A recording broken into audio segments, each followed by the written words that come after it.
Okay, friends, I think we have a super turnout, and we'll just go ahead and start. I think we're ready. Gallery Weekend Kuala Lumpur is about mapping the multidiscipline. Now, what does this mean? In the simplest sense, it is a celebration of the many facets of art and culture that our country offers. And so the Luminary talks, which have been another successful component of the GWKL platform, brings together experts in their respective fields, and often their many fields, broad experience, and their adventurous vision. It is fitting that GWKL collaborates with the Islamic Arts Museum, Malaysia, because this institution is local and global. We thank Director Said Al-Bukhari and the wonderful team, including Ms. Rekha Rama and Mr. Wahid, for their invaluable support. Thank you. The GWKL Luminary program celebrates explorers with expertise. We are honored to have today Dr. Hugo Weihe and Ms. Sarah Ichioka sharing insights, experiences, and enthusiasm for the incredibly dynamic art world that we live in today. In this segment, Creating and Collecting. Dr. Hugo Weihe, as most of you already know, is one of the world's foremost experts in Asian art. He brings over 3 decades of knowledge and experience to the podium. He is the past international director of Asian art at Christie's and really led and pioneered the development and success of Asian art auctions for Christie's, which ended up being such an important component of the Christie's portfolio. He is currently CEO of Saffron Art, where he oversees its presence in Mumbai, New Delhi, London, and New York. Hugo has also advised prominent collectors, of course, and he continues to do so, and is a bit of a collector himself. So he wears different hats that inform the professional as well as the personal. Sarah Ichioka is a curator, amazing writer, and urban strategist currently based in Singapore. She has worked with some of the world's most respected institutions throughout the world, including the Serpentine Gallery, for which publication, celebrating the 15 years of the Serpentine Pavilion, Sarah wrote an incredible essay, which I recommend that all of you try to read. Before relocating to Asia in 2014, Sarah was the chief executive of the Architecture Foundation in the UK. She has been honored as one of the Global Public Interest Design 100 and is an honorary fellow of the Royal Institute of British Architects and the British Council Clore Foundation's Cultural Leadership International Fellowship. The structure of today's program is simple. Hugo will speak and dazzle us. Then Sarah and he will continue to dazzle with an open discussion, which will take place here, and we hope that the audience will participate. It's very casual. It's really a program meant for you, so make the most of it and do ask questions. Without further ado, please, to share insights on creating and collecting, welcome Dr. Hugo Weihe.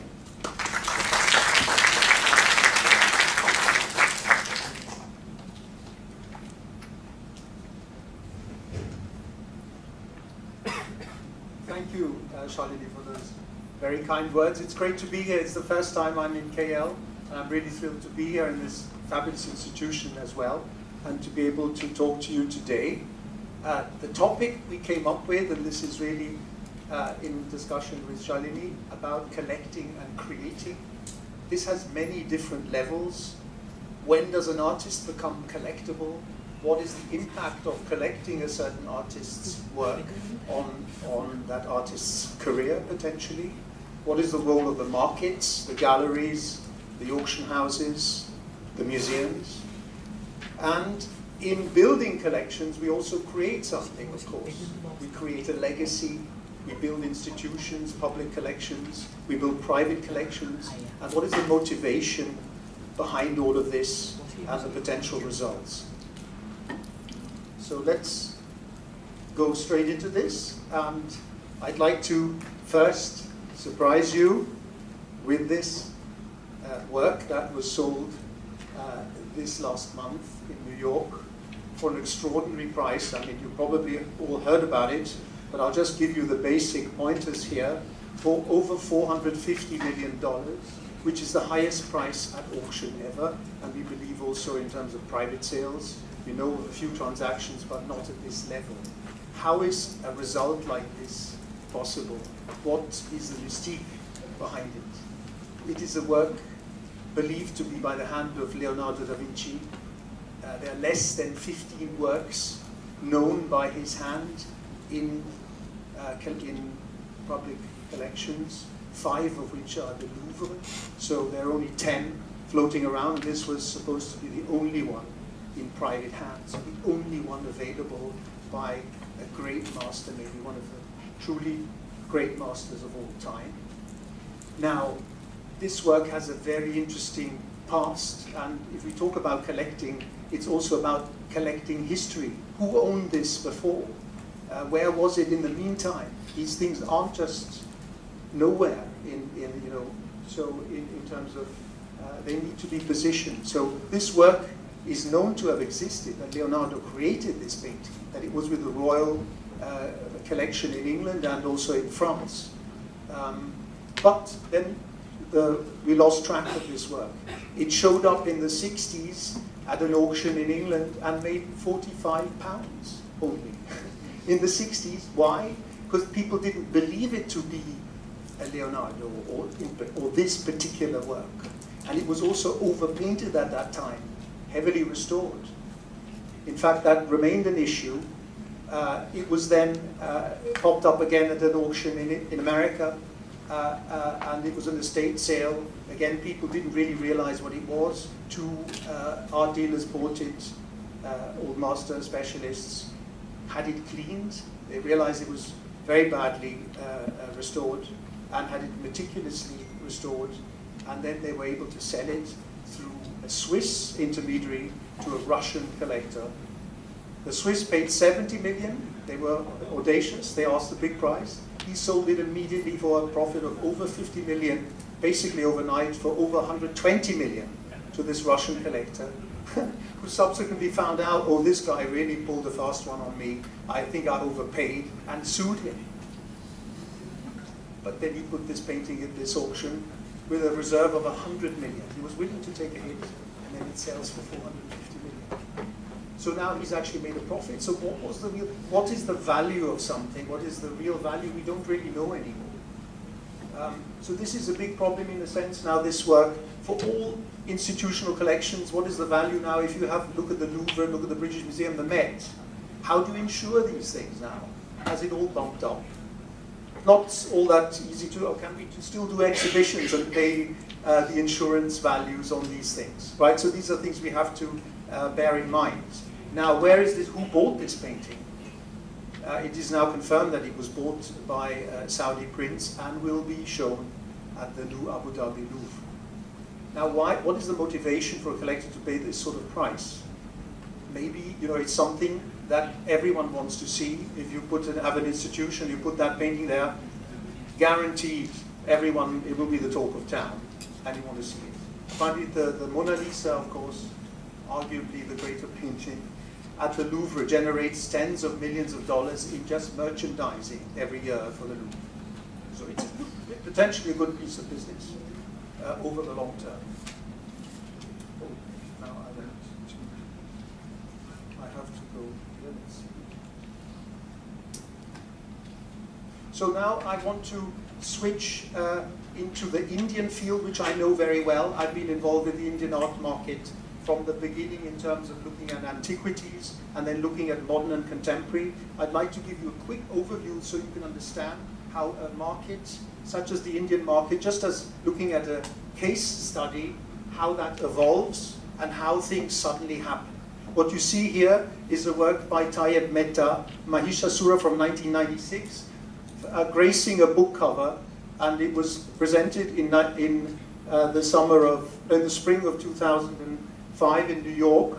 We did a book launch, and this work simultaneously was offered at auction with an unprecedented estimate at the time for this artist at $600,000 to $800,000, where the highest work had only been $150,000 until that time. So, but we believe this to be an iconic work. When someone was asking me over lunch, you know, how do you estimate something? How do you look at relative values? We have to, from an art historical point of view or as art specialists, position something. Is it a masterpiece? Is it something extraordinary? Is it in the top 10? If you grade it from 1 to 10, is it a 9 or a 10? That kind of thing helps you position something with a relative value. So Tayeb Mehta, who is one of the great Indian modernists, he started in the with Indian independence in the late 40s. With partition of India, he saw all the turmoil, the people dying and suffering, and that became for him a subject matter. This Mahishasura, the demon, this is Mahisha fighting the demon, and it is always about the struggle in life that preoccupied him.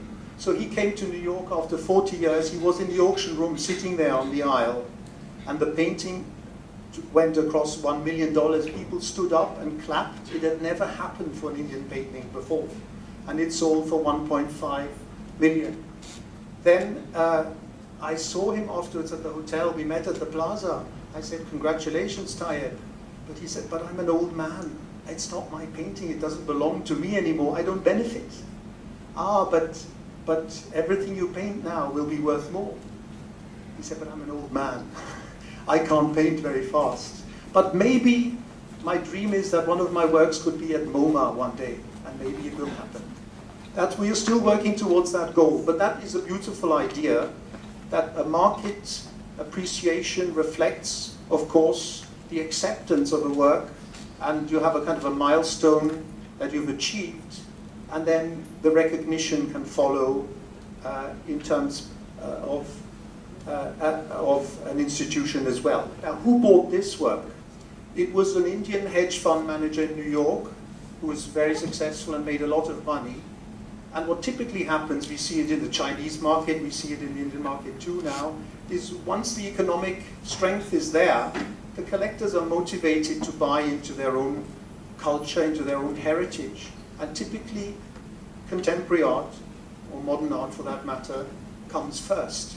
It comes before the traditional or classical art, because that requires, in a sense, more deeper understanding, or people are always drawn to the art of their time, and that makes perfect sense. So he made this statement in the sense of the time, and he bought it. Overnight he became famous because he talked about it. So you put yourself on the map as a collector too. You're somebody, right? So that could also be worth the investment. So there are different levels of aspects always going on with these purchases. But to give you an understanding how the Indian modern market I want to give you a flashback on the Indian market development in looking at great Indian antiquities. And it kind of always starts with Gandhara. That's today the region of Pakistan and partly Afghanistan, at the crossroads of Asia. And here you will rightly detect the blend of Greco-Roman influence and Indian iconography. It's a fascinating exchange of Western and Eastern influences. And this is a masterpiece, a sculpture in schist, depicting Siddhartha, Prince Siddhartha, who was to become Buddha, who would let go of his earthly belongings to become Buddha. This piece, I knew it for many, many years. It was in Tokyo, in a gallery at a corner in a window. Every time I passed by for maybe 10 years, suddenly they said they were going to sell it. We couldn't believe it. We put it up, and it sold in about 2007 for close to $400,000, which was a very good price then, to an American private collector in Woodstock, an oil heiress who just loved it and put it up in her country house. Right away, a dealer approached her. What would it take for your collector to let go? Will you take an immediate profit? She said, no, I don't want to take a profit. I want the piece. So this collector was determined not to let it go and sat on it for many years and enjoyed it. Suddenly one day I sat next to her again at a restaurant, many years down the road. I said, by the way, you still have that one? Now I can get you $1 million for it, I'm sure. She said, I don't need to sell, but you know what? Why not? I'll give it to you. And we sold it for just over $1 million in a special sale. And where did it go? Taiwan. Why Taiwan? Because we look at now we look at the trade routes again. We look at the exchange of ideas. We see that Buddhism is now something that again interests people across Asia. We had it before. This came out of Japan. That's no coincidence. The Japanese were interested in the Buddhist roots and supporting various things along the trade routes in terms of the sites. And now it is China and Taiwan interested, stepping into this role and buying these important pieces that document the beginning of Buddhist sculpture. The next one is a masterpiece of the golden age of Indian sculpture, the Gupta period, the 5th century, around 475, from Sarnath. This is where Buddha taught for the first time in the park in Sarnath to the deer park. This piece was in a Swiss collection. This was the son, the heir of a famous Swiss newspaper publisher who had a fantastically good eye. And in his 20s, he started collecting Indian sculpture, which to me is unprecedented. And this was in the 1940s. And he was able to acquire this piece in Switzerland in 1942, I think it was. And there it was. And now later when he died, they created a foundation up at the hill in Zurich, a beautiful location, but nobody would go there. And then they didn't know what to do. They couldn't sustain this foundation. They couldn't survive. So they decided, oh, let's look at the collection, which was covered all sorts of areas. Oh, maybe the Indian sculpture isn't that important. We should sell it because it's not part of the core collection. Now, this is always a tragedy if a museum decides to sell to finance operating costs by selling their content. That's a terrible thing to do, and it's basically a no-no. But I wasn't going to argue with the museum director there and tell him, listen, actually, this is something you must keep because it's actually the core of the collector's vision, in my view. But who am I to tell him, right? I mean, he needs to know that himself. So we got it, and I put a relatively mid-level estimate on it, $200,000 to $300,000 at the time. In my mind, I thought it's $1 million piece, but if I say too much, then I maybe scare them. If I say too little, it's not worth selling. So you have to hit the psychology there in a situation like that. We got it, and we sold it. A collector, Swiss collector, was the underbidder, was going to give it to the Riedberg Museum in Zurich, which would have been a beautiful solution. It sold for $5 million to a Chicago collector. But it was close. It could have ended up in Switzerland, again, in an institution, or in a private collector in Chicago, who, however, will also build a museum. Now, who is this guy? To give you an idea of these, collectors. I met him at a dinner party, sat next to him and said, I was just in Japan, I saw a beautiful house by Tadao Ando with Khmer sculpture against these concrete walls, it looks so fabulous. He said, I just built the first house with Tadao Ando in America. And then, he didn't say anything. Next time he said, I'm going to bid in your sale at a level that you've not seen before. Because he liked this idea. He was going to buy sculptures and put it against his walls in the Tadao Ando house. So he bought it. And it's fantastic, it looks stunning there. But a piece like this will never come to market again, because this is incredibly rare. So, but it gives you an idea, so we had $5 million for an Indian sculpture, but the highest one is this one. And this is still the most expensive Indian sculpture in any Indian work of art at $24 million, achieved this last spring in New York. This is a Pala sculpture, northeastern India, from the 11th century. And why am I telling you all of this? Because Tayyab Mehta, I mentioned to you before, I noticed in speaking to all of Indian artists, they're incredibly conscious of their heritage. They know all of these things. They've integrated all of this. And I'll give you a clear example a little bit further down the road. But this piece has an incredible history. Again, it came out of Switzerland again from the 20s, and then it was acquired by Kumar. He's the great Indian art historian who worked in Boston from 1917 onwards, and he's really the father of all of Indian art history. He acquired this piece in the 20s, but then by the 1930s he felt he can get a better piece and sold it again. Deaccession, what we call deaccession, when a museum sells something again, which has to be very carefully considered. Now this looks like a masterpiece because it's got incredible provenance. Provenance is what we look at in what is the previous history of a collection. To have a documented history going to 1935 or even 1920s is unheard of in the world of antiquities, really. It's a really rare thing to have, so that adds enormous value today. Why? Because we have the UNESCO Convention from 1970 that seems to become the gold standard now, that pieces have to have left the country of origin by that time to be sort of untouchable. Things that have left later now, the British Museum will not even accept a piece that can't be documented before 1970 in a loan exhibition.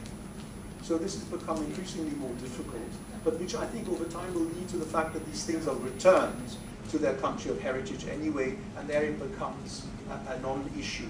So this sculpture of black stone, incredibly finely carved, and although there are considerable losses, it's one of the finest of its type anyway, if you compare what is in public collections.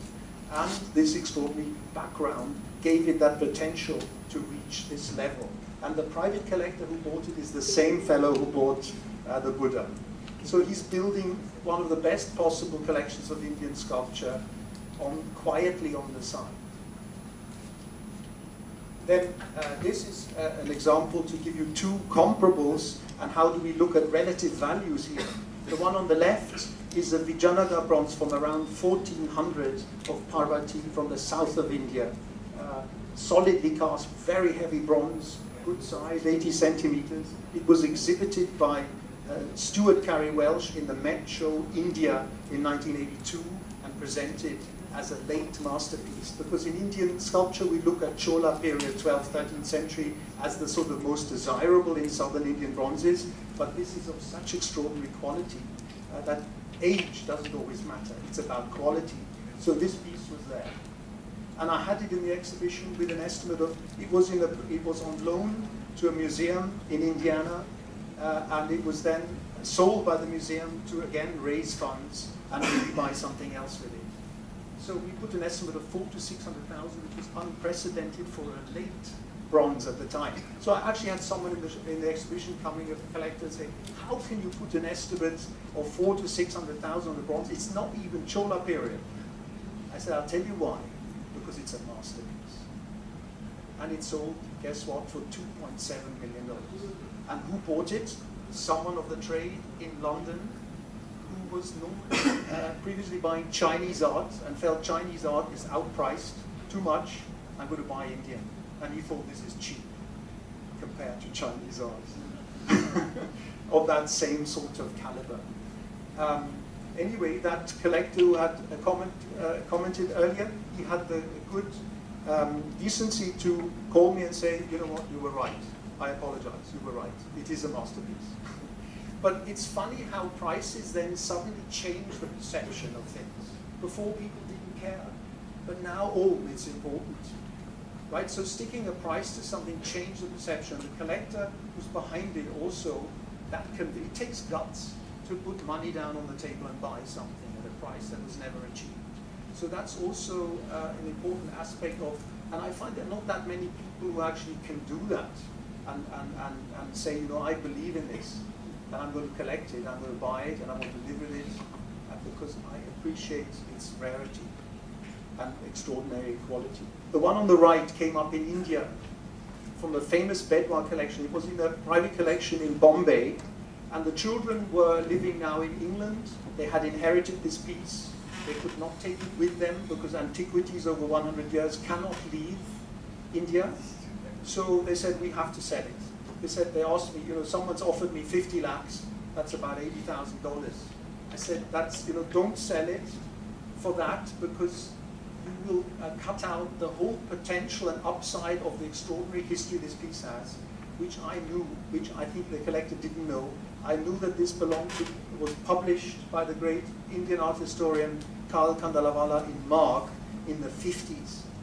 And it was coming from one of the most important collections, Bedouin, previously, who had the great Norton Simon bronzes, also came from there, and the Gupta bronze now at the Met, at Rockefeller at Asian Society. They all came from that collection.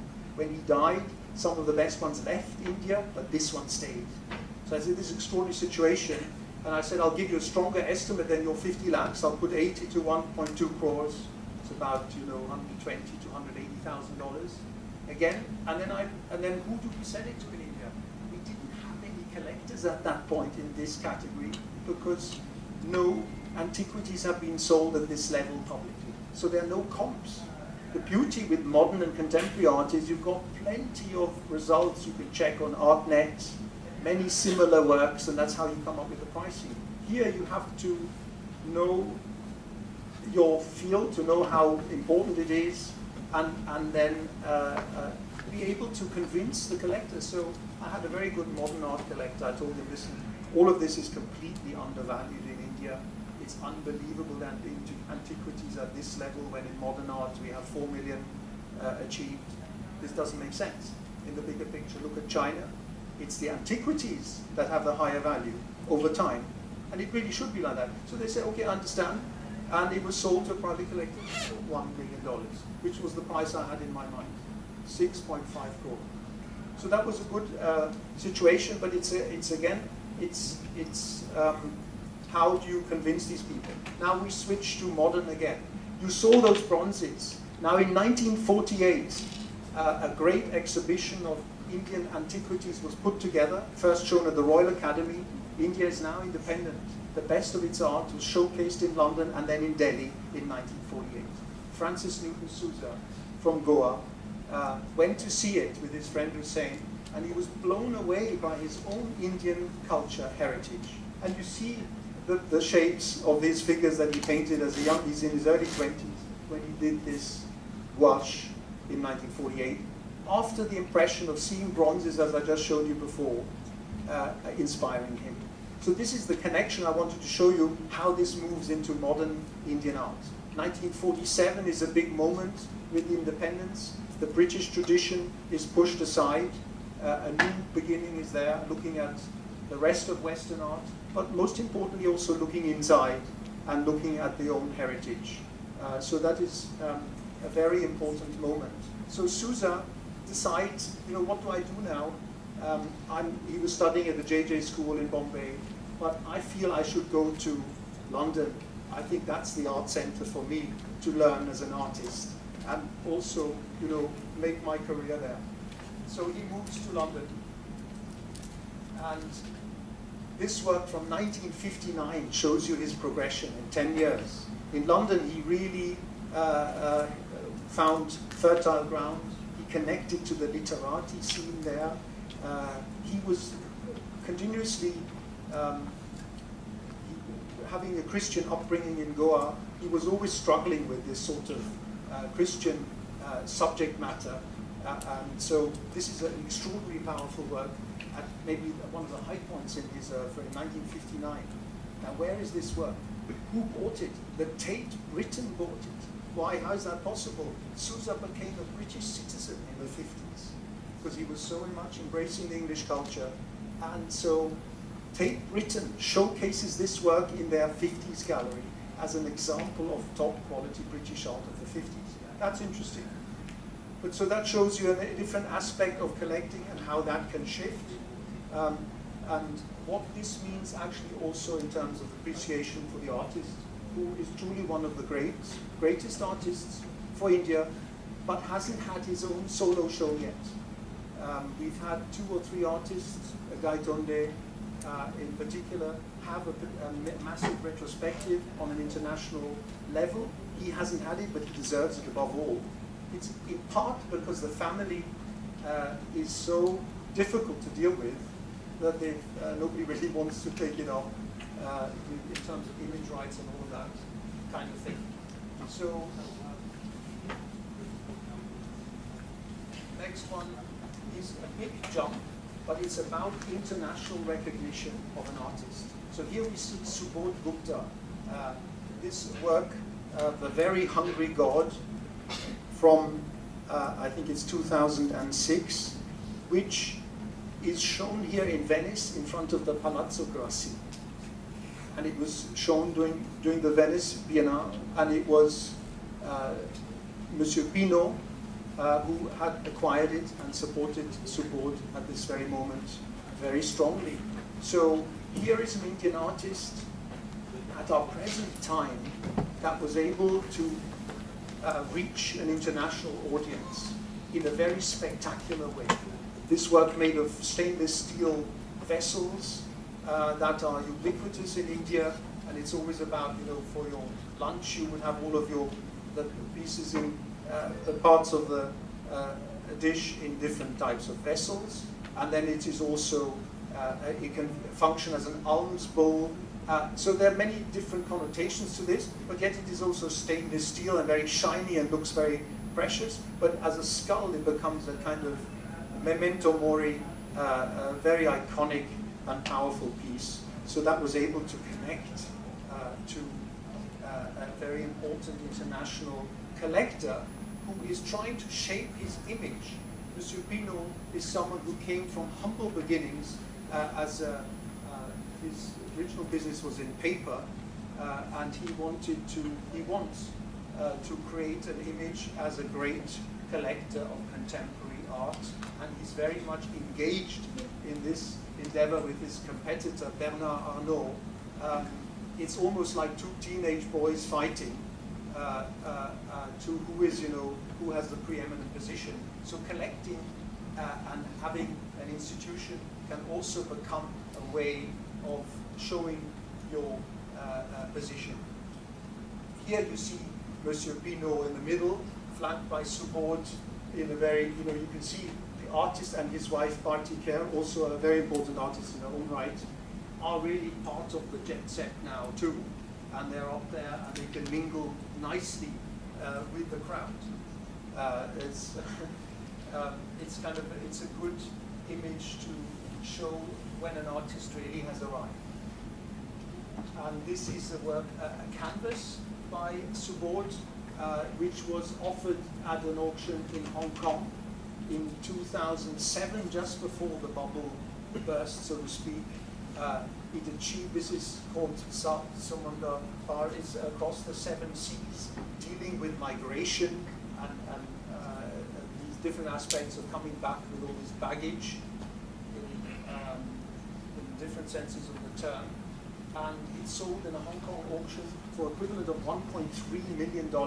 That was the highest price ever achieved for Subod at auction for a canvas. Now, was the artist happy about that? The funny thing is, not at all. He was really unhappy. Oh, it's gone too fast. You know, you have to build it slowly. It's not good for me. And I was surprised because you could think it's a great thing. You should be celebrating, have champagne, you know. But anyway, it didn't. The thing is, the bubble burst. After 2008, the contemporary market was hit the most. Certainly in the Chinese contemporary world, it was even stronger. In Indian market as well. A canvas like this would maybe be $150,000, $200,000 today. So that's quite an interesting. It's not always that everything goes up, and the perception has changed for his work. But nonetheless, there's no doubt that he's an important artist, and his most iconic work will hold its ground, and over time, it will stay where it is. Now I showcase a few collectors for you from India. This is Kiran Nada. She is in Delhi. Her husband has a very successful business in the tech space. And she decided, she was a designer by training, and that she wanted to build a collection and have a museum. So it's the Kiran Nada Museum that she's formed, KNMA in Delhi. And she's still looking for a piece of land, and then would want to hire a great architect to build an extraordinary structure. She's collected very strongly Indian modernist, Indian contemporary, largely from auction, from galleries, from the Indian Art Fair, and is also focusing now on classical Indian art to fill in the gaps. But she's maybe single-handedly the most important force in India as a collector. And her goal is really to have an institution that's already clear and to build something that is of enduring value and to give back, in a sense, to society and be able to share this. Here you can see the entrance, Kiran Nada Museum, and this is the most important painting she bought initially. This is a painting by Raza, the Indian modernist, who is a colleague of Sousa's in those early days in the 40s. He decided to go to Paris as a place to continue his studies in the late 40s. In fact, he had met Henri Cartier-Bresson, the great French photographer who was in India in the 40s. And he told him, listen, just learn some French, do the test in Bombay to give you the grant from the French government, and then we'll pay your training in France. He did it. And he loved Paris. He embraced French culture, he loved the light in the southern France, and painted in Borbio, close to the Italian border, where he had his summer house. And a lot of this work, and this work also, would have been painted there, although it bears an Indian title, Saurashtra, reminiscent of his upbringing in Maharashtra state and the colors of India. This work sold at the time to Kiran, and it was an iconic work. It's 2 meters by 2. There are only very few works of that format and caliber that Raza did. It sold for $3.5 million in 2007, which was a record for Indian art that stood for at least 5 years. So, but it also put Mrs. Nader on the map right away, because you're the talk of town. So today, nobody worries this painting is easily 5 million or more. So these things always catch up. That's a good saying that a Swiss museum director once told me, listen, you know, I'll be remembered for the collection I built. Nobody will ask me what I paid for it. So at any given moment, whatever you can afford as collectors, try to get it, because you will always regret what you didn't get in the end. So, and then this gives you another view of one of the exhibitions in Kiran's gallery. The elephant is a piece that Bharti Kher did. That's Subodh's wife you saw before. And it shows various other works here. So that's her space, which is temporary for now, because as I told you, she does want to build a proper space. Here I want to just touch on, you know, who are the people behind this, driving all of these things. This is Peter Naik sitting on the steps with his colleagues, Aparajita Jain standing in the background. He is a gallerist in Delhi, but he was actually, Nature Mort is the gallery's name, but he's actually an artist himself who was working in New York in the 60s and very, very talented. But he's a fantastically keen eye, and he's one who also promoted Subodh Gupta's work early on, and other artists, because he's a great free thinker, so to speak.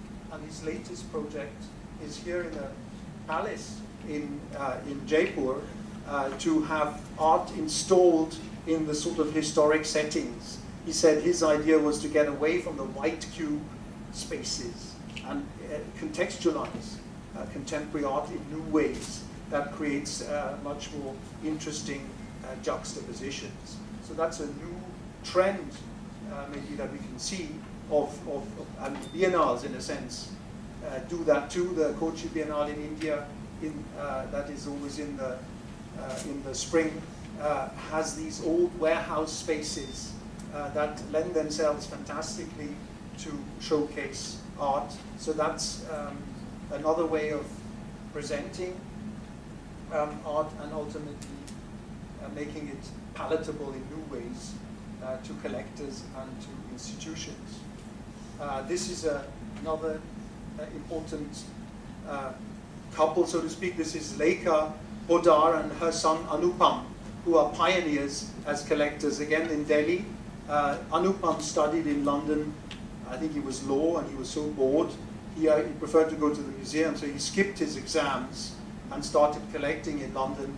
And then he saw that in India, everything was so cheap in those days, and we were talking early 90s. There was barely anyone competing for it, so he supported Subodh's earliest work before he even had a gallery and other artists. And then they also built a very nice, interesting building, the Devi Art Foundation, with an architect who was specialized in brick work. So they came up with this very interesting structure. So these are other pioneers, and particularly now, also looking at Greater India, we have the Samdani Foundation that is planning to open something in Dhaka, Bangladesh. They are extraordinary. They've also organized the Biennale in Bangladesh. So they're totally committed to contemporary art, and they see it as a way of putting Bangladesh on the map in a different way, and bringing an international crowd there, and being thought leaders in the exchange of culture. And this is the project for their museum, 150 miles or so north of Dhaka. It will be in the countryside. And this is another type of collector, Shalini Pasi, a very fashionable lady, a model formerly, and she, with her husband, created this extraordinary environment in the house, and everything is so carefully considered. So art, how you live with art, and how it becomes integral to your decor, so to speak. And she herself is the final ornament, in a sense, in this setting. On the left, you have a head by Ravinder Reddy, and Rias Komu is there on the wall. And I'll show you a view from outside. That's the house from outside. Again, there's a large head here by Subodh Gupta. These are works she would have bought from galleries.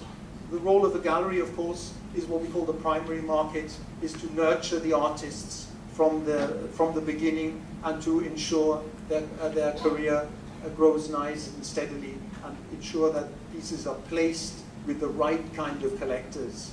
That's a very important role that the gallery fulfills. An auction house is a secondary market where things are handled that already have a level of recognition, already have a history of provenance, and then can be taken to the next level, so to speak.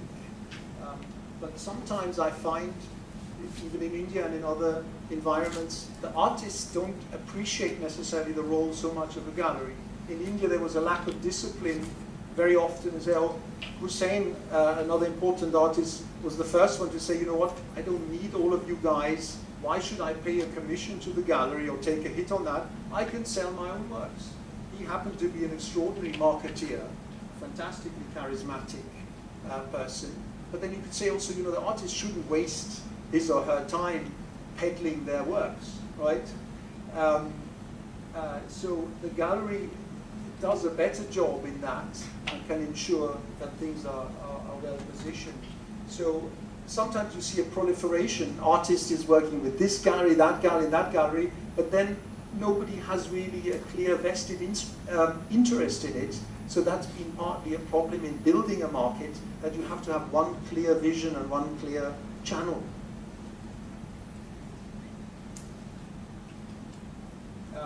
Then this is an interesting institution in Bombay, the museum that was originally called the Victoria and Albert Museum. It was actually the Victoria and Albert Museum before the one in London was called Victoria and Albert, which was originally the South Kensington Museum. So it's a Victorian institution that has been beautifully restored to its original condition. And here they went as far as conserving all of the cases and all of that beautifully. But the goal of the director, Tasneem Mehta, is how do we bring this into our present day? How do we connect, you know, history with today? So what she's doing, introducing contemporary art into her space. Here you see a piece by Reena Kalat, here using the floor space. So that's another way of creating a dialogue and keeping the connection to history alive. One of my favorite sayings is, you know, all art was once contemporary. All art was once contemporary. We have to always understand it in its time. But how also, in turn, do we bring something that has a history behind it and look at it with a fresh eye and make it contemporary in a sense, and new. So now, considering how do you build a market? How does that happen? And this is just one example. This is a work by Gaitonde, Indian abstract artist, although he doesn't like to really be called abstract. This work came up in the first Christie sale in India in December 2013. We knew it's an extraordinary good work of his, and we knew that the Guggenheim was planning an exhibition, the first major retrospective for an Indian artist outside of India, at the Guggenheim New York and subsequently the Guggenheim Venice. So that's a big deal. So we actually marketed this work in anticipation of this happening, which means the values would likely go up. So it created a hype at this very moment. So here, this is me waiting for that last bid, which was unprecedented, 22 crores. It made $3.5 million, matching that price of that earlier Raza I showed you. But Gaitonde had, until that moment, the highest price was $1.2 million. So it's a huge leap. And it was a fantastic moment. Now, the funny thing is, Gaitonde is an artist of which there was practically no literature. There was one catalogue done by the government institution, Lalit Kala, one catalogue, because he was such a recluse, he was such a modest man. There were no great shows. So why does he get picked up by the Guggenheim and this show done? When you saw the work hanging at the Guggenheim, this gives you a view. This is in the New York show. It was quite clear and evident when you saw them hanging there how his work can easily hold up to the best of any international artist.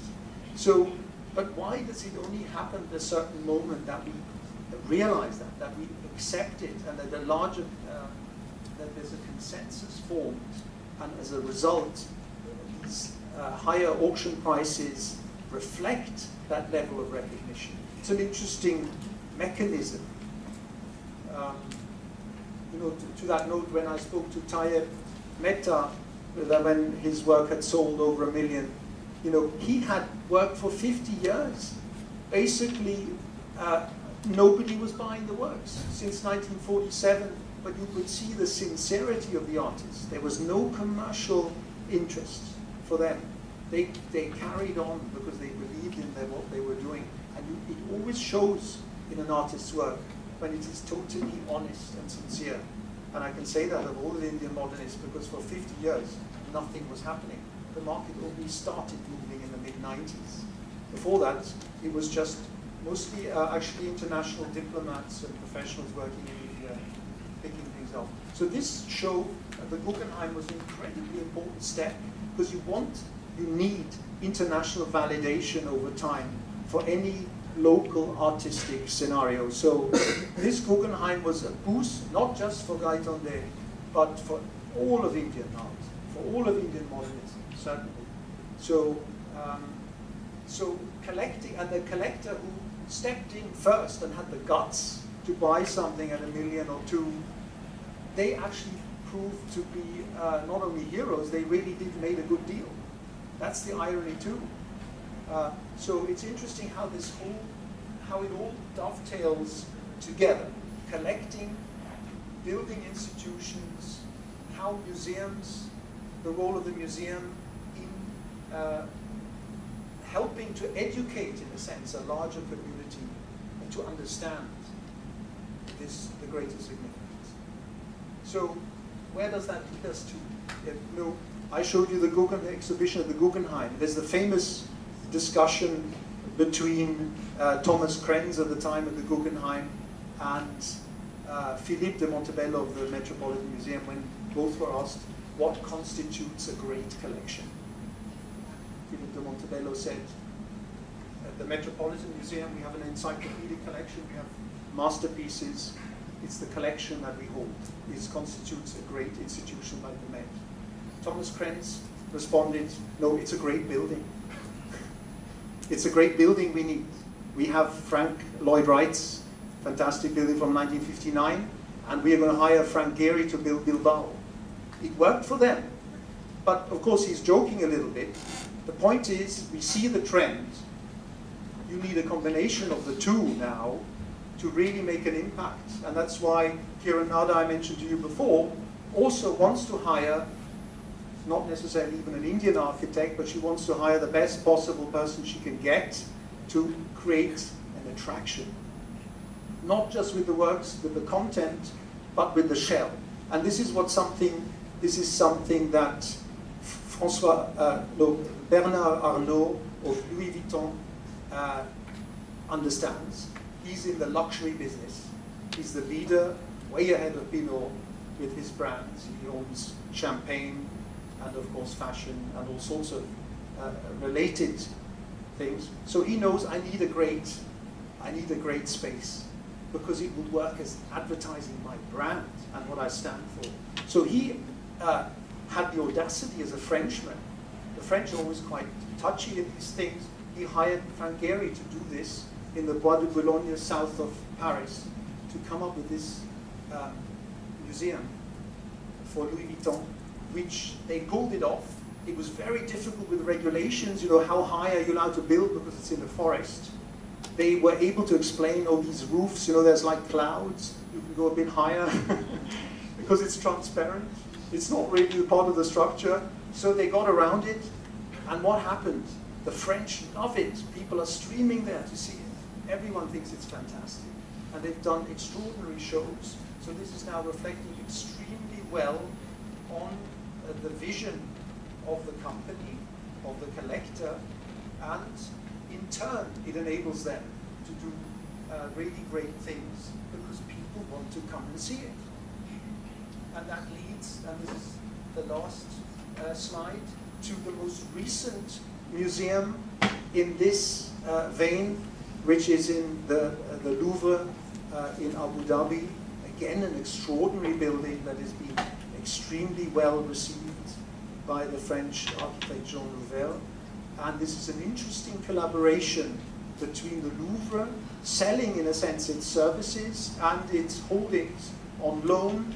50% of the works on view are on loan from the Louvre in Paris, and people are loving it. And it's an interesting way, again, now why does Abu Dhabi do this? There, they took the position, we want to do something for the region, we want the people to come here. Dubai was facilitating business. Abu Dhabi said, we're going to do it for culture. We're going to create a whole island with museums. There are others who are planned. And this will put us on the map, literally. And it's working. And guess what? The Leonardo we started out with is going to be here. So that will ensure that sort of coming full circle of how this mechanism works of collecting, how the markets and the collector's psychology fits into this, and what can be achieved as an institution and something that gets us all thinking. Art is about exchange of ideas, about reflection on culture, and exchanging between different nations, belief systems, across time and space. So that's a beautiful achievement if that's what really happens. So thank you very much. I think we'll have some questions. Yeah.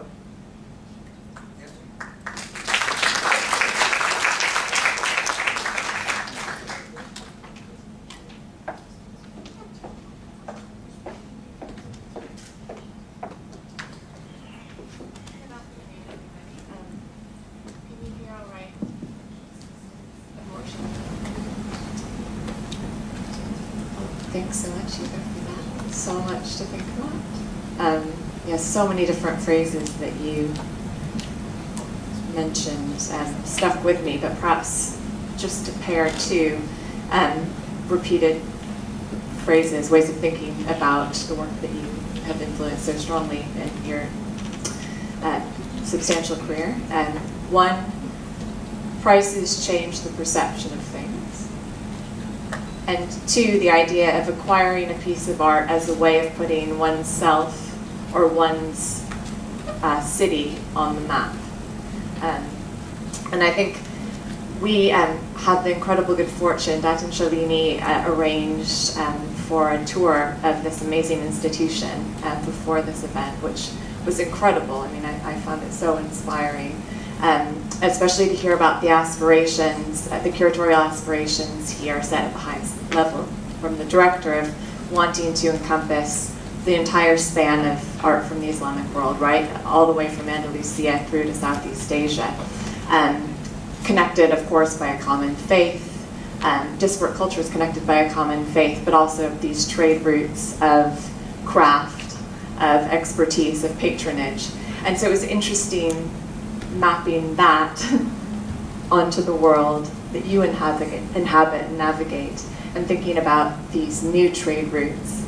And if one wanted to be provocative or cynical, to think, you know, is that common faith uniting our culture now, the culture of capitalism? Is that how we're, you know, that the dollar figure of the piece is the first thing that comes to mind when we think of it, for example. I'm just trying to provoke, obviously, here. But I wondered, stepping back from that kind of large prognostication, because one of the missions that Datin Shalini and her colleagues have set for Gallery Weekend KL is really about education and public outreach. I'm sure we have some collectors and experts in the audience, but there might also be people who really want to learn more.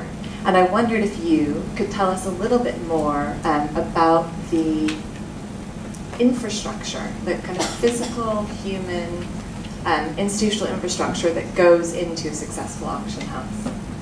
What did you need to, you know, what did you do, what did you build, how did you build Christie's Asian Art Department? And then what did you need when you came to Saffron Art, when you moved to India for Saffron Art? What infrastructure did you need to create and cultivate for success? Yes, I think it's really the human factor. You have to know what you're doing in the art field in general. You have to be able to recognize something outstanding. If it's a masterpiece, and why is it better than an average thing? We always compare in art and art history. And then you see, you know, does it stand out? And then how do you position that? But you need to have that fundamental understanding. Actually, I was telling my team, I remember in New York, you know, take this opportunity to learn, because nowhere else but at an auction house do you get to see so much stuff. And 90% is crap, or maybe 95. But then you get a feeling, you actually learn from the lesser things much more than from the trouble is in teaching art history, you see the slides in the dark auditorium, but you never really get to understand, why is this so great? I don't really feel it. But you have to feel it, actually. You have to handle a lot of things, I find, to really understand, they get them under your skin. So that is the number one thing, to be honest, and that I think is that you need a great library. You have to look at archival material. You have to really study the provenance. Today, provenance is everything.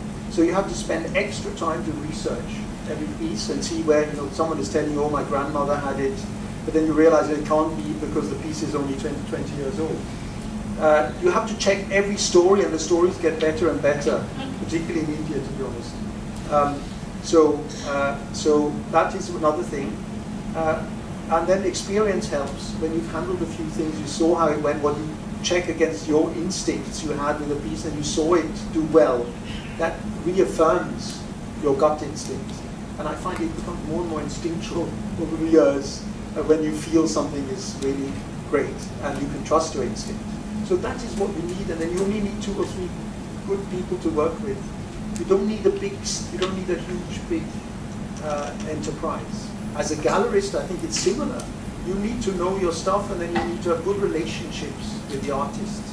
You look after them. You have a good feeling about it. And that's all it really takes. And then you need your phone and a laptop, and that's it. Can I jump on that then? So how, you know, you talked about being a student and how it's hard to really understand the magnitude of a piece of work if you just see it as a slide in a darkened room. So how, and also how important that kind of archival background knowledge works. In both of those cases, the power of the interface with the art object itself, and also understanding the deep background, history, provenance behind it. How has the digital affected that? I'm glad you pick up on that again, because actually, yes, what is the virtual image of a work of art?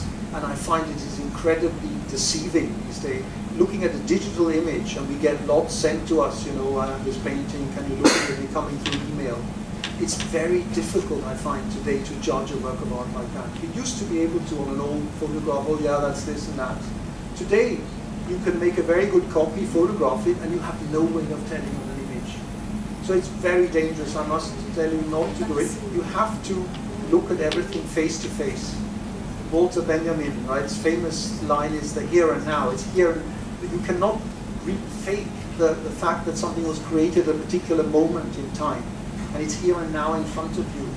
That is very important to embrace and never forget, is the real thing, is the real experience. So the digital is becoming increasingly tricky, I find. But of course the internet and promoting the understanding of the education surrounding a work of art is not infringed by that. So that still works, but judging something like that doesn't work. For a museum, it's also about getting the people through the door. A museum's success is the footfall, still. No matter what people say, that's still the #1 measure.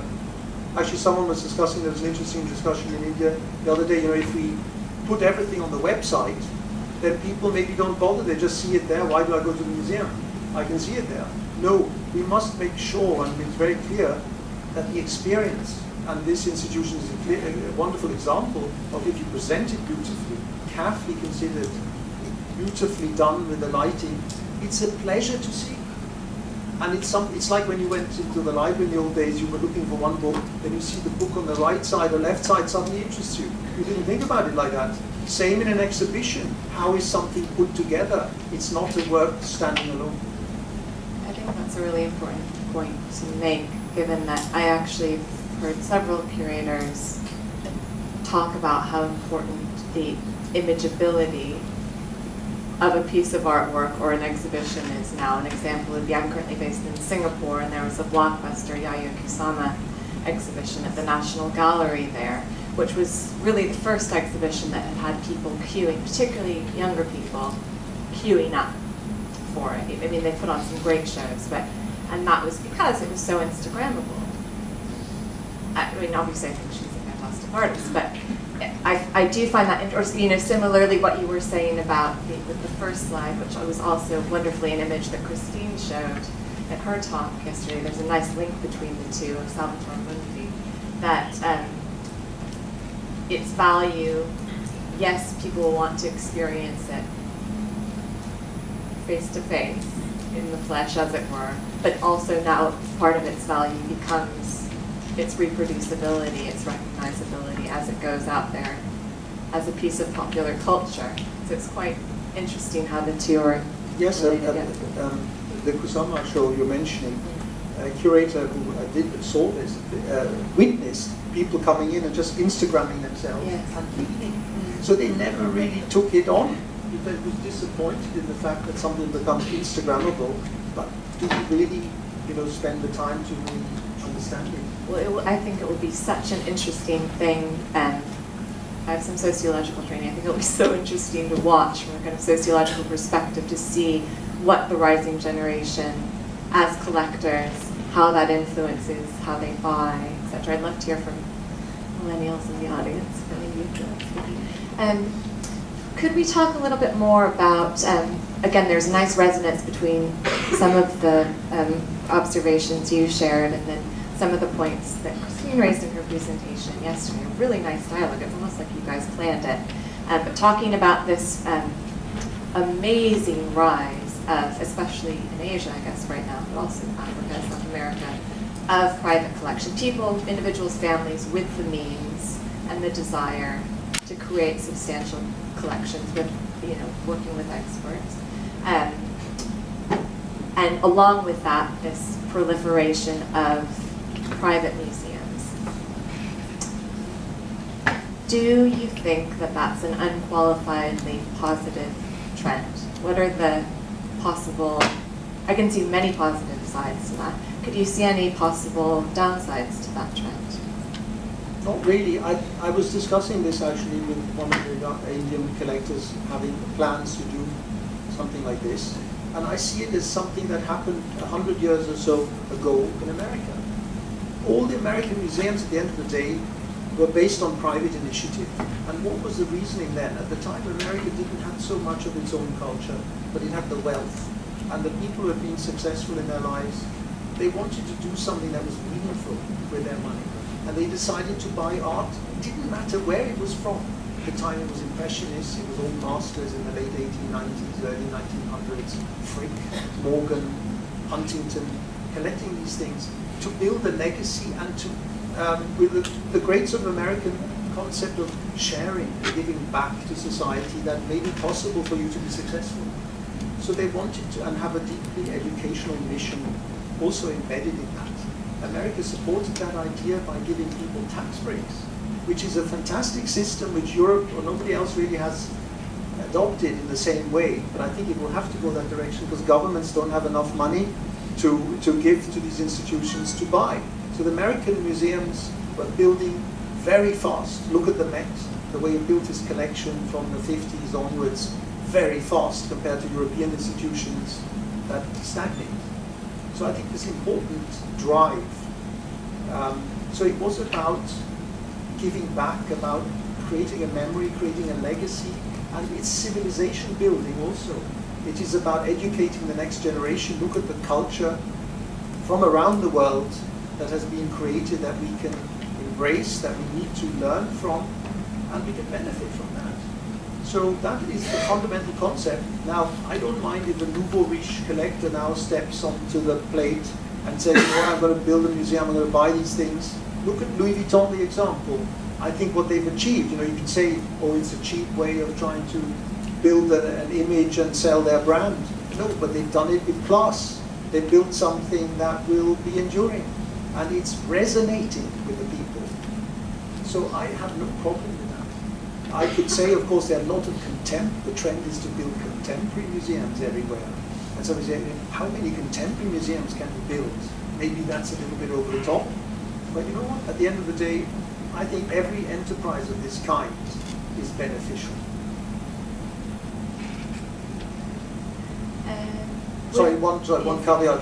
One caveat with the auction house hat is these things are taken out of circulation. They end up in collections or museums, never to be seen again. I mean, in terms of the market, that's a problem because less and less material is there for us to source, to sell.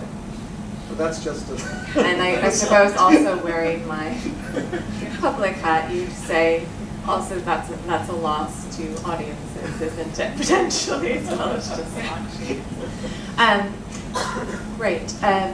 Maybe one more question before we open out. We'd really love to have it. Hugo, when we spoke before, he said we were really keen to make this a public conversation, so please prepare your questions. I was interested, you mentioned, what was the name of the artist who said, I'm going to cut out the middleman, I don't need a gallerist who's a great... Okay. Yes. How many collectors do you see who similar, you know, what, roughly, how would you say the collector market divides in terms of those who seek professional consultants versus really feel confident enough themselves about educating themselves or just following their passions for particular projects, pieces? Yes. I know it from my own experience, having been in the art market for many, many years, is that it's not easy. You really have to know your way around. And it's impossible for a new collector coming into it to think that they can do well on their own without seeking professional advice. Every auction house is most happy to give you perfectly neutral advice because they don't own any of the pieces. Everything is the same to them in terms of interest, pushing it, basically. I mean, maybe there are some aspects to it. So it's good to talk to people, the professionals, because they will be happy to tell you more information. That's one thing. Number two, of course, one must go to all the museums and look at collections all the time. Train your eye all the time so you can judge better. But I can tell you the fakes and all of them, we don't like to use the F words, to be honest.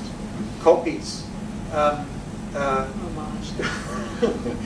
the copies and all of the provenance that is invented and all of that is very tricky for anyone to see through if you're not in the business.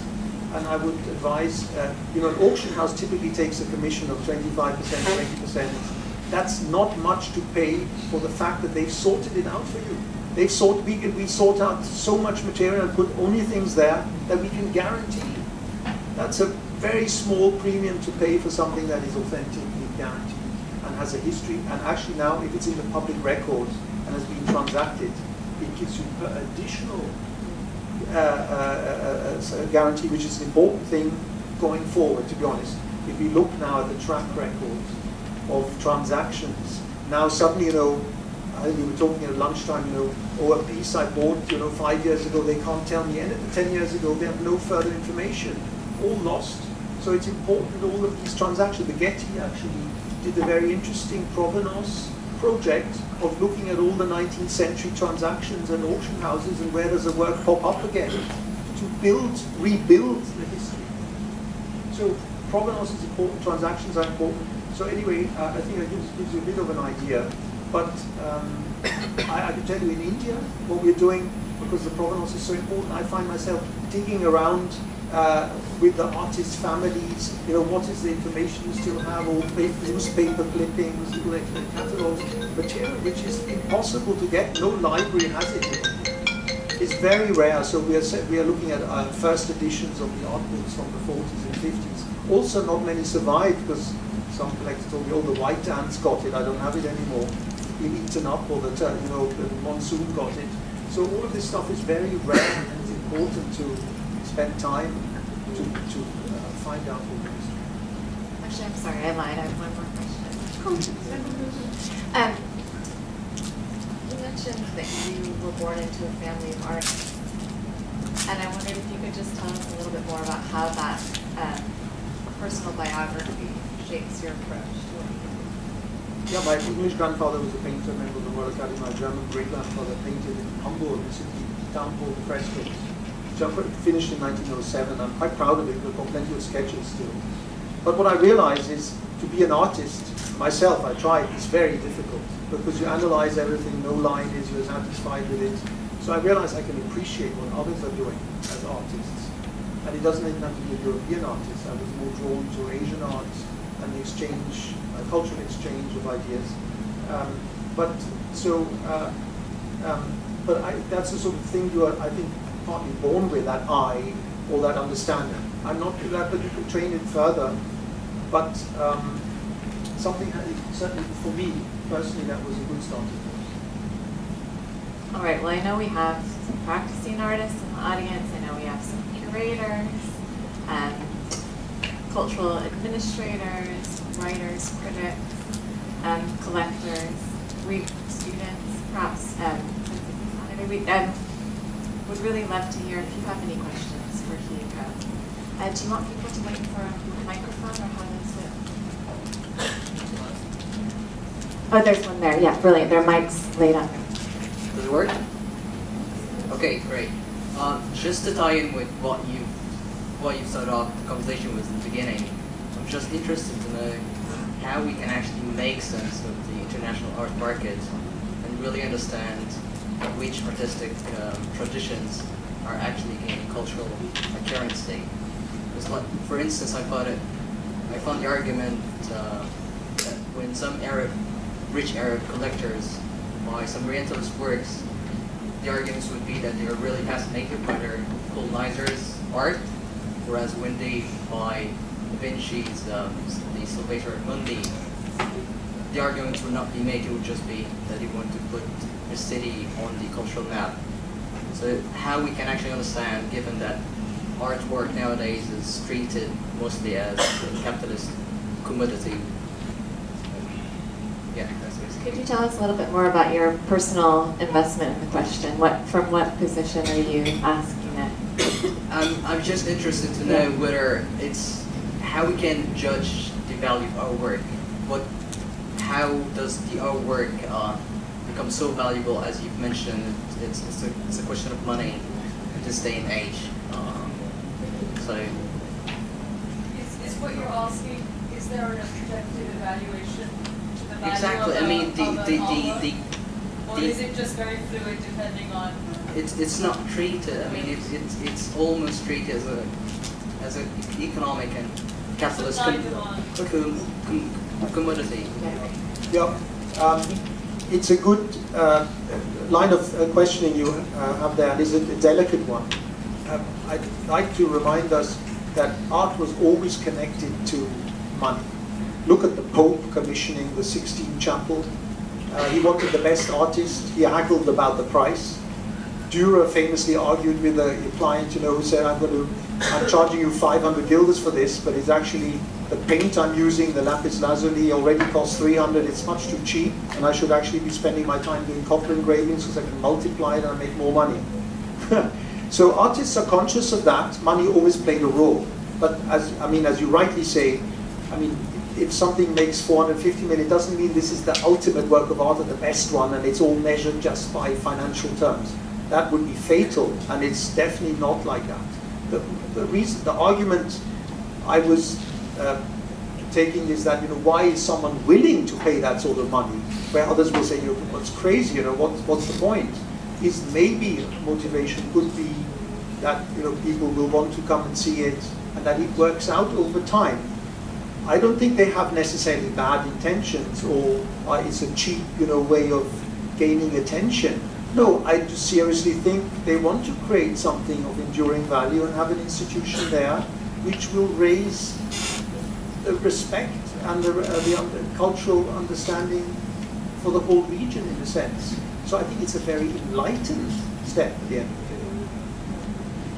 But just to tease that out a little bit more, yes, art has always had an element of power or money to it. But if I was riding the MRT in Singapore the other day, and it was crowded, so I couldn't read my book. So I was reading an advertisement from a wealth management advisor, and I don't think it's always been the case in the history of art that you had wealth management advisors who were saying, as part of your balanced investment portfolio, help us invest your money in Culture of Art. So really treating it as a commodity, an asset. Yeah, that's what it is. All right. Other questions?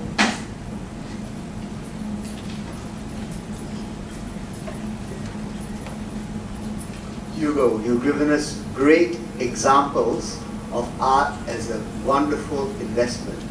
So before all of us rush out there, put every penny we have on art, and you've touched on it a little bit, can you give us some stunning examples of art as a bad investment?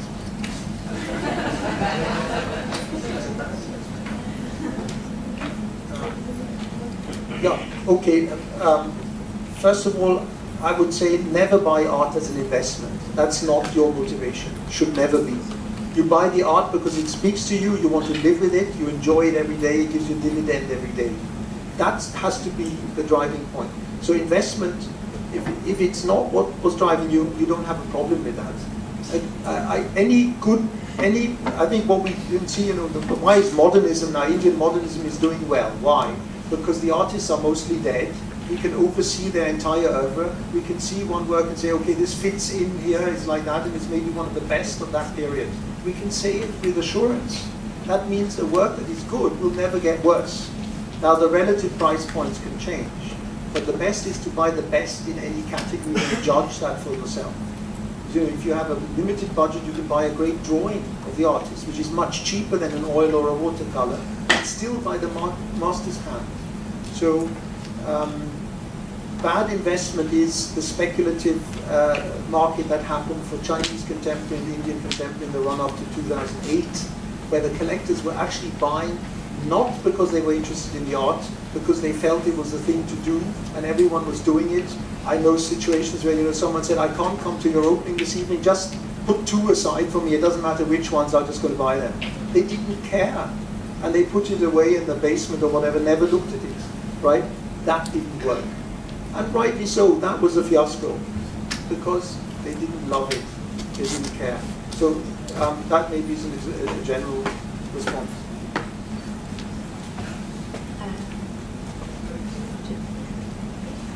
curator, an educator. Fine. I have a question regarding you. You mentioned Kuala, and he put quite a few thoughts on regionalism in his writing about art history. And do you think, or to put another example, there's the current art historian Patrick De Flores, who also writes a lot about from the Philippines, about, let's say, a new confidence in regionalism, how art history has been told. What I wonder, or what I'm trying to ask is, do you see, because it's very much a story of the global art market, but do you see that there is a new confidence with this new generation of collectors? Also, like how art history is been written?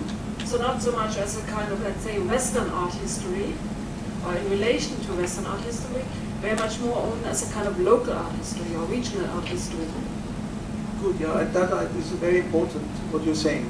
You know, again, I mean, knowing from the Indian side, I can tell you that the view was always the colonial view on India from outside, and that's fundamentally wrong. So that began to be thrown overboard in the late 40s. But today, there's still, sometimes I see it, still that sort of colonial thinking from the West. But I look at it from an Indian perspective. This is India's moment, this is Asia's moment. You must understand it from inside and argue from inside and look at the, as you were saying, the local position. I hated the terminology of people saying, oh, Indian art in the 40s is so derivative. But that was a completely misunderstood position, because every artist, anyway, will look at everything that Picasso famously said, you know, I have to look at everything, and then I have to be like a child again and recreate something that is my own. And that's what every artist does. So if you say it's derivative, you've not understood, I feel. So anyway, I completely agree with you. We must look at it locally or regionally and how it is positioned within the world at that time. There's an important show right now in Bombay called India and the World, and it was about juxtaposing Indian works of art of a particular period with art from around the world of that same time, and how does it sort of match up, or how does it stand, how are the same ideas happening. That is interesting, and it's going in this direction, and that was driven by Neil MacGregor, the former director of the British Museum, who was one of the great sort of thinkers and storytellers about works of art and how they stand on their own feet at a certain moment in time in a certain space. Hugo, could you comment on the journey that certain artists have taken, local artists, Indian local artists have taken to develop international collectivism? So you touched on the modernists really being supported to a large extent by Westerners who are based in India, and then it grew to have Indian collections, NRIs collecting them locally, or from non-resident Indians from outside collecting them in India. How did they then go on to be collected internationally? How did collectible? Was it something about his aesthetic? Was it the way he was promoted? Was it his packaging? All of the above. I know it all goes into it. Could you just comment on that journey? Yes, about the journey of an artist, how to become internationally recognized at the end of the day. This is not a black and white answer. It goes back to, you know, a gallery supporting an artist. For Subodh, he looked at himself proactively. I want to get the best possible international backing. And he got Hauser and Wirth to back him, who are very strong and were able to reach these top-level clients as Pinot. It has partly to do with that, but that's not the only thing. The other thing is, it reminds me of Picasso and Braque arguing with Kahnweiler in 1906. You know, Braque found out that Picasso's getting 100 French francs for a canvas, and Braque is getting 50 for something that almost looked identical at the time. They were indistinguishable almost for that brief period in 1906. And then Braque goes to Kahnweiler furiously. Why is he getting 100, I'm getting 50? It looks the same, you can't even tell the difference. Then Kahnweiler said, because Picasso is Picasso. It's the personality, right, of the artist. Always plays a role. Actually, I find Subodh is one of those. he's a great person to speak. He's convincing as an artist. Same as Hussein, who I told you went out and said, I don't need you guys. He was actually an extraordinary person he would then ring people's bells. He would go to collectors around the world and say, I'm here, I want to just stay the night and I'll paint, give me some space, and he painted and did a work half finished. And that was his way of saying, I'm going to come back and finish it, I'm just leaving it. So he built collectors around the world like that. But ultimately you need international backing, and then you need the validation of an institutional show. Guggenheim is a good example. Then you are there, then you've arrived.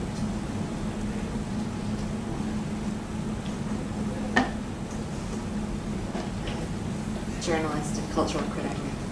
Hi, I mean, I guess this question is sort of related to what Shalini was asking, but I was wondering whether you had any theories, as someone who's connected to money, who understands the connections between money and collecting, whether you had any theories of how to persuade a nation or a people to start collecting art. And the reason why I ask is because I live in Singapore, where I'm from Singapore, where the population is quite affluent, but I would say that art buying is extremely low. People are extremely pragmatic about how they spend their money. And I think, I suppose some of my friends in KL might be interested in the answer as well, because I think the collector base here is quite small, considering that there's quite a wealth of art that's being produced here. So do you know how to persuade, in your experience as an auctioneer, as a dealer, how people can be persuaded to buy art? Yeah, we're still trying to crack this one. Yeah, it's first the real estate, and then the yacht and the fast cars, right? And then maybe art further down the road. Yes, but that's the only bit that will be memorable, right? No, I can give you just a few examples. The Chinese government realized, who are all these crazy foreigners coming to China buying this contemporary art? Why? What do they think about it? What is it? But you know what? It's obviously having an impact. People are coming and want to do it, so let's support it. It's great. So let's build the artists a whole bunch of studios and let them work at it. That's an enlightened way of looking at supporting it. And look at Singapore. It's fantastic what the government is doing in terms of the institutions and the presentation. That's an important step. So I mean, it's step by step. I think that will have a great impact. Yeah, it's very hard, I can tell you, to convince, everyone talks about all these young collectors, all of that, and I'm sure some of you are here, but it's not that easy to get someone who's not growing up in a house. Don't forget, not many people have the privilege anymore of growing up in a house with art, surrounded by art and libraries and all of that. Less and less.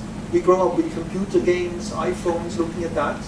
No sense of cultural education necessarily. I can see it in India. The school classes don't even necessarily go to the museum. People don't know their history. They don't know their art. That's amazing. So it takes even more education to overcome. So that's why, from an Indian art market point of view, it started in America. It was the NRIs, non-resident Indians in America, that had studied at the Ivy Leagues, very successful. They suddenly care about their culture and buy their art first, ahead of people back in India.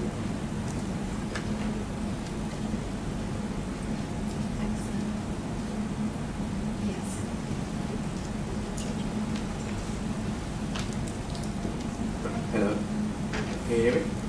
Right. So earlier you said that sometimes the younger generations will go to the galleries and simply go there because the things there are Instagrammable, right? So it's sort of conveying the fact that they're not taking the time to appreciate the arts, whether it's the classics or the contemporary. So within the years of your career, do you think this sort of trend will persist in the future, and what sort of impact will it give to the world of art collecting? So I have a very strong bias. I think it's partly generational, but also personal. I'm quite a Luddite. There's a quite influential German-American political philosopher called Albert Borgmann, who's written about the importance of, as our lives become more and more digital, the importance of building into our everyday routines things that he calls focal practices. And so the very basic things actually, but just like very focus, ways in which we as physical beings engage with the tangible world. And so he would include things like growing a plant, or playing a physical musical instrument, or long distance running. Quite basic things, but things which actually do have a very clear, clinically proven restorative effect on mental health. And in my view, even though when you come to an amazing gallery like this one, the museum that we're sitting in right now, even though you're not necessarily physically stroking there, you are there in space with it, experiencing it as a three-dimensional object. I would hope, I mean, you're asking kind of futurological, but I'm actually responding more as what I hope we can maintain, is art as a way, as focal practice, actually, as a way of combating the increased digitalization of all of our lives.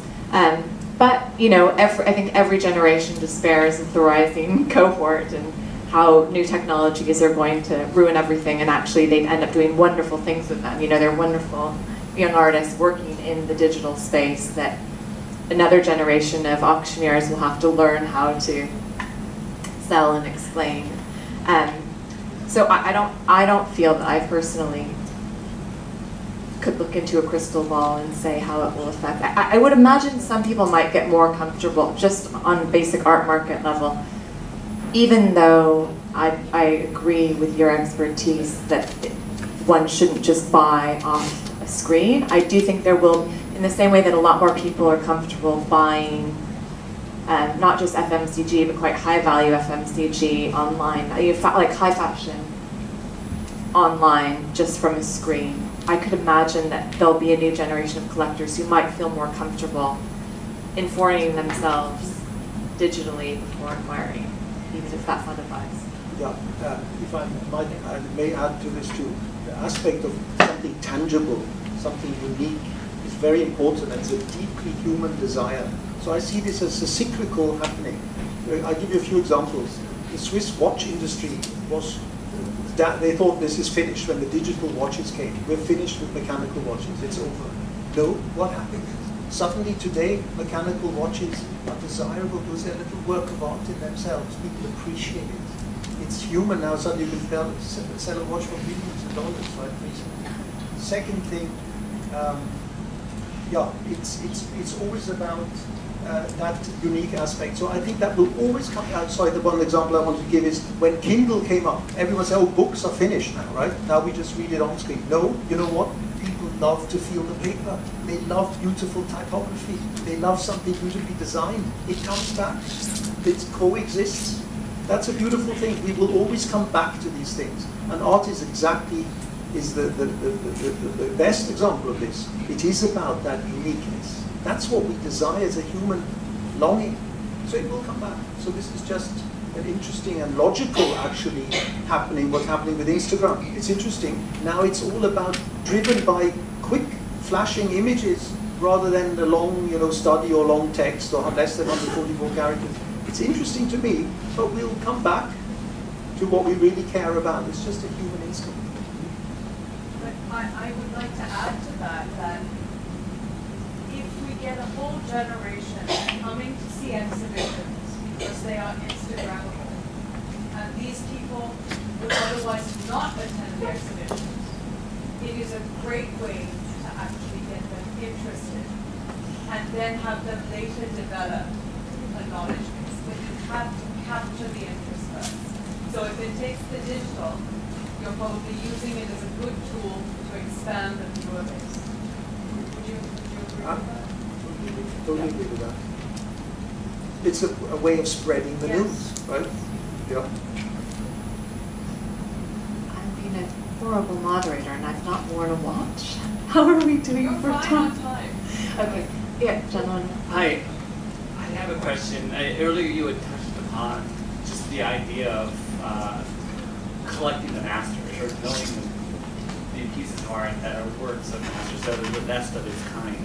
But I really want to understand, like, how do you define the best, or how is the best qualified by its its objective attributes in terms of a piece of art compared to the story behind the art and how it fits in and sort of the rest of the background information that comes along with it. How do those two relative components contribute to ultimately the value of the art? How do you see that?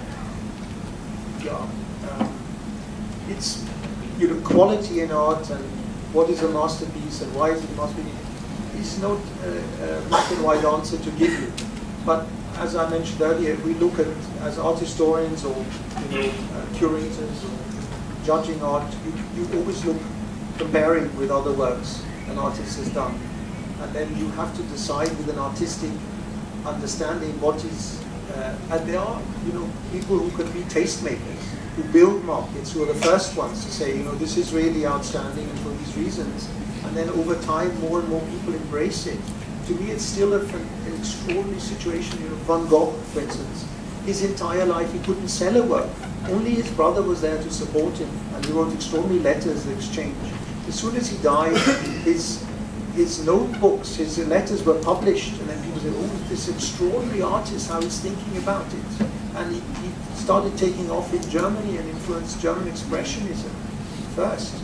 It's quite extraordinary, but why didn't people see it then? That it's great. Today, nobody would doubt that Van Gogh somehow speaks to us, his work, right? You would think it's a great work, but nobody thought it at the time. This is a fascinating thing. So it's never a given. Some artists are recognized in their lifetime, some not, but they make it afterwards. Why is that? That's disturbing. So it explains to you that there is no black and white answer to this.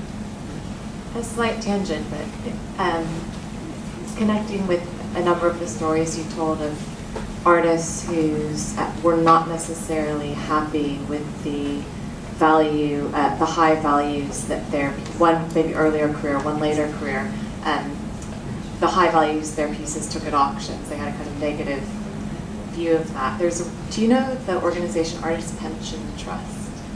It's a fantastic organization which acquires, in cooperation with early career artists, acquires a quite diverse portfolio. They've trained curators. They have several different national branches. But artists essentially give or have purchased, I think they give pieces into the trust, which then essentially becomes a retirement fund, because the curators are betting that if across the range of artists, some in their lifetime, their value is going to appreciate much more dramatically than others, although the curators feel that from their perspective the works are of equal merit. There's a bit of a kind of collectivization whereby the overall returns from the portfolio are then evenly redistributed to the artists who've contributed, which I think is an interesting way around some of the vagaries of the market at any one time in one's career. Yes, that reminds me of another sort of example is, a collector was asking me too, how important do you think this work is? And I said, in your mind, think about it. If there's going to be a retrospective of this artist, should this painting be there? That's a good example to play in your mind. Do I think this work merits to be representative for an artist's entire oeuvre? That's a good way, then you know you're on the right track. And even if it isn't, are you really happy waking up and seeing it in the morning? Are you really happy that your child is going to inherit it from you because you think it's such a special piece?